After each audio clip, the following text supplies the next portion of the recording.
from all backgrounds and all industries, and hopefully sharing some of the things that I've learned over the past, I think it's been since 2004 that I started Some Group. And so again, it's just a pleasure for me to be here. I do have some notes, so forgive me. I think the question of women at work, right? This has been a conversation that's been happening for 100 years, and certainly in the past 25 to 30 years, it's beginning to take more traction as corporations think about hiring more women, retaining women, as was mentioned. And I think in terms of the topic of my discussion is to look at this concept of the glass ceiling. Am I in trouble?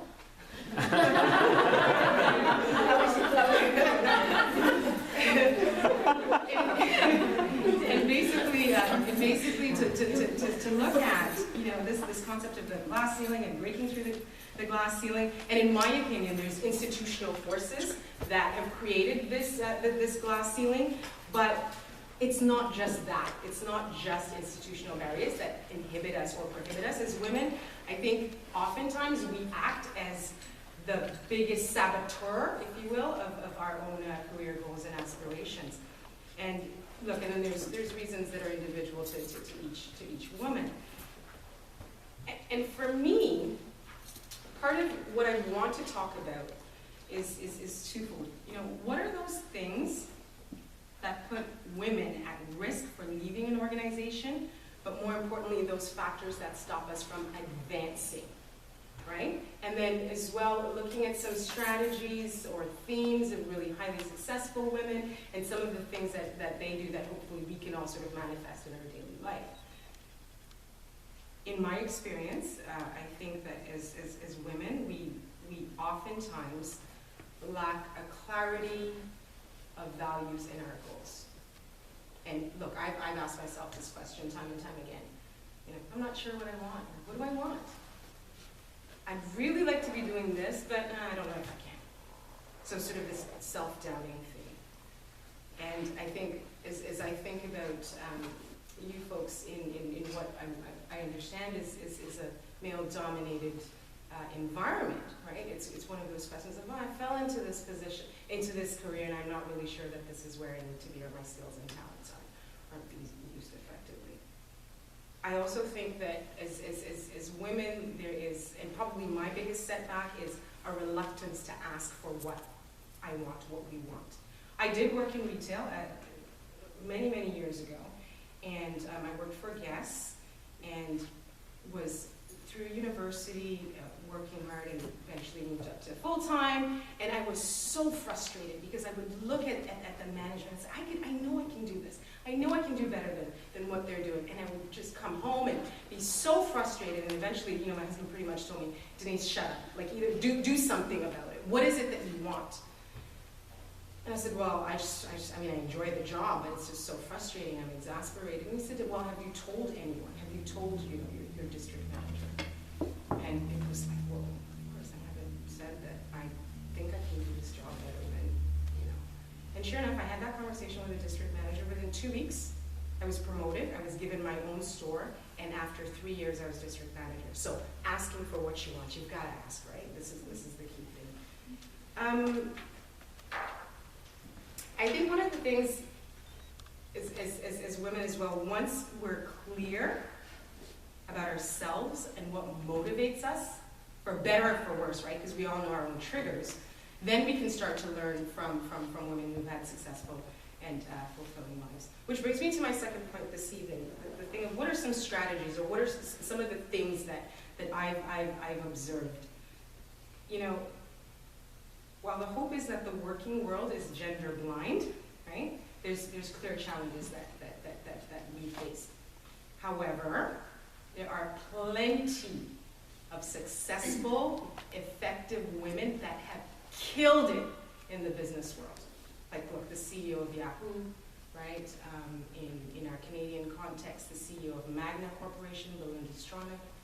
Highly successful women. And what are some of the assets, what are some of the skills and strengths that they have? I think a lot of them are uniquely female. Apologies to the gentleman in the room. But if I can break it down, how many? I think it's 5. Yeah,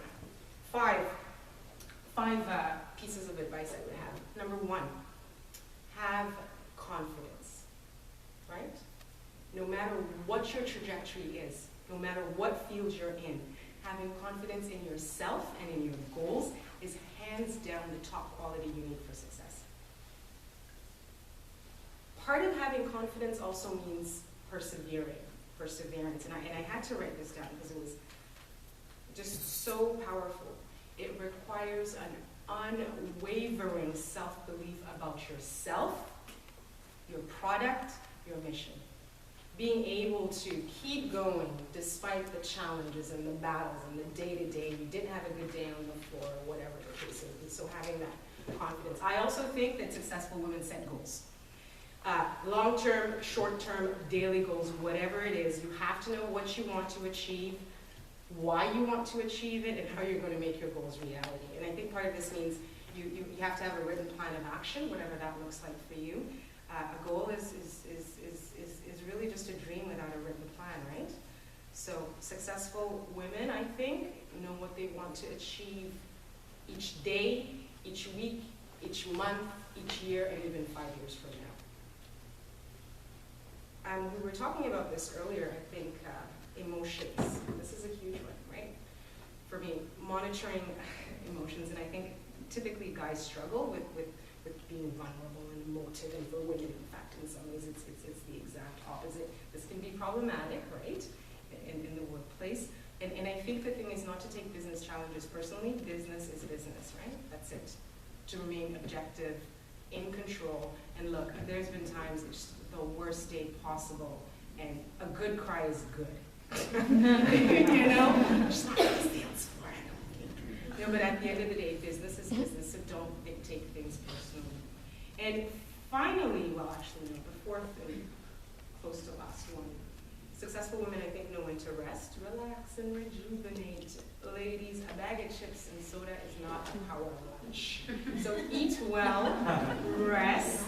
You know, if you're into yoga, meditation, all of that good stuff, But I think finally one of the most powerful pieces that I can share, and in fact, it's something that I learned from a mentor, is you have to take time back and appreciate the things that you have done right, yeah, your successes. And the thing is, the more that you celebrate them, you celebrate what's going well in your career particularly, I think the more successes you'll likely see. And probably, and I want to say it so that it comes out right, is, you know, if you want to be successful, the thing that I always ask when I meet new people, I ask, you know, is this a turkey or an eagle? Because how can you soar with the eagles when you're tied to turkeys? Right? So surround yourself with folks that are aspirational, right? That will bring you forward, that will make you, you know, sounding cliche here, but will make you soar. And finally, look, let's encourage ourselves, as you know, in the stores, other female associates, encouraging one another. I think this is really the best thing that we can do. So that is sort of my few pieces. Again, an absolute pleasure to have shared a little bit with you, and thank you for having me.